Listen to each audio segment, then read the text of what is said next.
When you think of AJ Styles, you think of his various World Championship reigns across WWE, TNA, New Japan Pro Wrestling, and many more.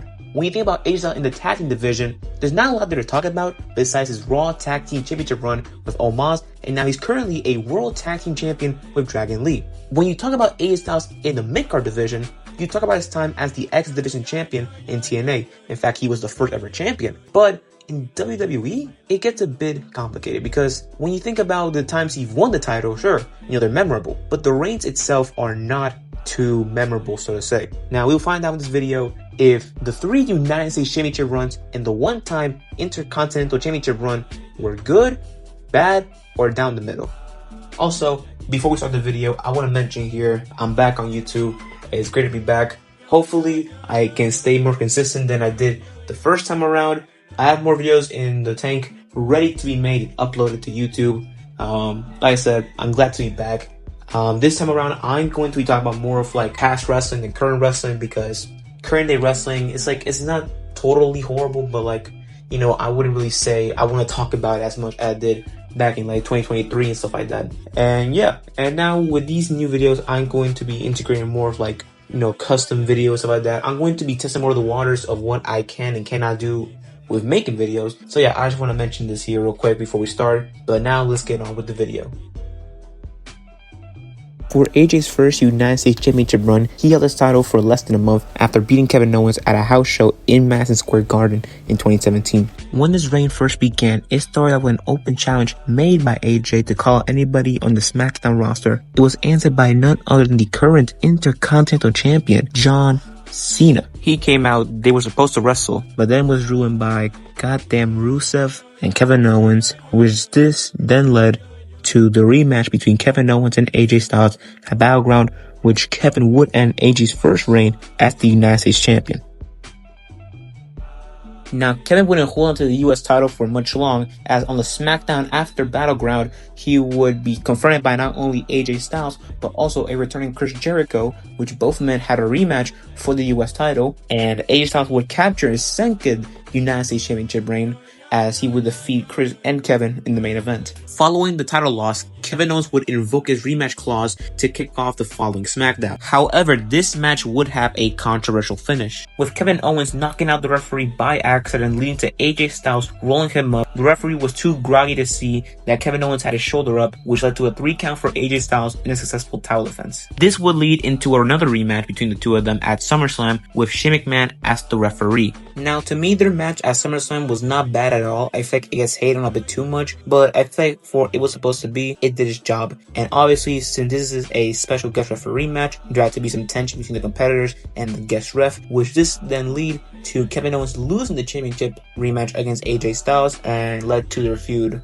continuing on SmackDown. Following SummerSlam, they would have a second guest referee match, which this time around, it will be Kevin's last chance at becoming the United States Champion while AJ is champion, and Kevin would be picking the referee and he'd pick Baron Corbin. Owens would lose this match still because Baron Corbin left the match midway through, and Shane McMahon would take his place as the official, and Owens would lose his chance at becoming the US champion again. Following his feud with Kevin Owens, Styles would bring back the US title open challenge. Now, this wouldn't last for long as he only had 2 of these, and they were both answered by Ty Dillinger, which the first one had Ty Dillinger losing in less than a minute after Baron Corbin had attacked him, and in the second one, they had a less than 7-minute match on SmackDown, which was a pretty mid match because AJ just beat him with a calf crusher just like that, and somehow Ty got a third opportunity as he was involved in the AJ Styles and Baron Corbin match at Hell in a Cell for the title, which he would be pinned by Corbin, which would close out AJ's second reign with Corbin dethroning him.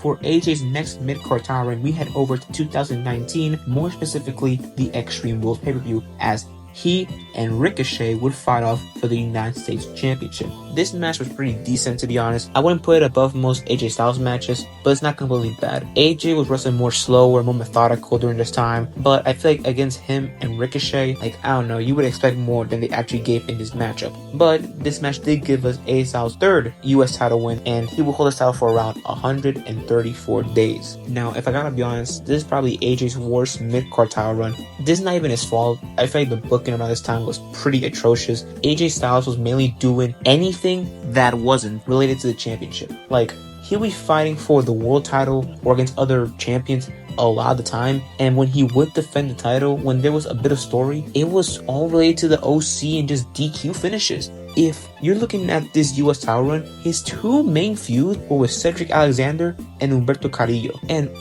no fault to them, no shade to Alexander or Carrillo, but like for a mid-card title run, they could have done so much more. And especially how he held it for around 134 days. They could have done so much more with the run, but they just didn't. The only notable title defense was the rematch with Ricochet at SummerSlam, but outside of that match being pretty dope, there was not many iconic or anything memorable about this AJ Styles United States title reign. But this would end as on the Raw after the Survivor Series, Humberto got attacked by the OC and AJ Styles before his scheduled match. There was a fatal 4-way to determine the number one contender, and Rey Mysterio had won that and then beat AJ right after to become the new United States champion.